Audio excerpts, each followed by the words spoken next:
Hi, late starters. It's your host, Andrea Vall. And in today's episode of Top Takeaways, we're going to dive into how to start a nonprofit. This is based on Laura Stack's episode 16, where we talked to her about how she started her successful nonprofit. Hello, dreamers. Welcome to the Late Starters Club, giving you the inspiration, mindset, and tools you need to start something midlife and beyond. Remember, it's never too late to follow your dreams. If you haven't gone back and listened to episode 16, I highly recommend you do so. It was a powerful story from Laura about how she started her nonprofit, Johnny's Ambassadors, after the suicide death of her son due to high-THC marijuana. I wanted to highlight a few of my top takeaways from Laura's session on how she really started this successful nonprofit and some of the things that she is doing really, really well. Step number one is to get really clear on your mission and focus. In Laura's case, she knew that she was really focused only on educating youth and parents. She wasn't going into policy. She wasn't going to be talking to lawmakers, and she has done that a little bit, but her focus and her measure is on educating youth and parents to the dangers of high THC use. And with that focus, it gives her a really clear way to measure her success in number of people she's reached. She's got 10,000 people that she's connected with closely. She's educated many more than that at the schools and functions and speaking events that she has done. But she's got different groups that she is measuring and growing. And that's a really great way to feel good about your progress. Step number two is to use your network and learn. There are lots of associations out there at the state level and national level. There are clubs, there are membership sites.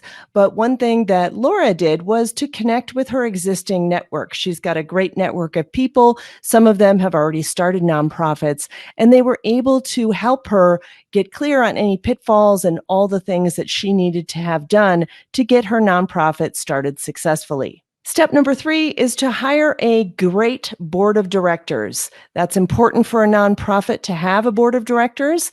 And Laura knew who she was going to tap. She knew who she wanted on her team. And that's a really great step to get in there early. Step number four was to get a lawyer. Now, this may not be a step for everybody, but I think it's a really smart decision when you're going into something like this that could be unfamiliar territory for you. You want to make sure you're getting it set up right from the beginning and complying with all the laws. Step number five was to get all the paperwork filed. There's a lot of paperwork that goes with nonprofits at the state level, and making sure you've got that all in correctly. A lawyer can help you with that. And as Laura said, it took her a good 6 to 9 months to get everything really up and running before she could get things launched properly. Step number six, which I think is really critical, is to treat it as a business. Now, Laura had a successful speaking business for 30 years as the productivity pro and trained and traveled all over the world. So she was able to tap into that skill that she had of starting that successful business.